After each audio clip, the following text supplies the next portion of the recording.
tuah ayam nampak di kaki, tuah manusia siapa tahu.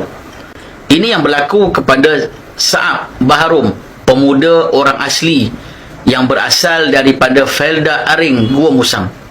Berumur 12 tahun, baru-baru ini beliau dilamar oleh Akademi Bola Sepak JDT kerana bakat dan juga kelebihan yang berada pada kaki beliau. Beliau pernah meledak 12 gol dan memperolehi anugerah kasut emas dalam MSSM di Johor baru-baru ini. Alhamdulillah, rupanya masyarakat orang asli juga memiliki potensi dan juga bakat yang terpendam dalam bidang bola sepak.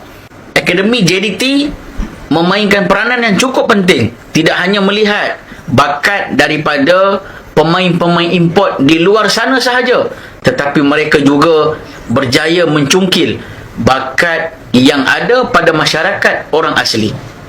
Tak mustahil, mungkin satu hari nanti player ataupun permain bola sepak terhandal di Malaysia berasal daripada masyarakat orang asli.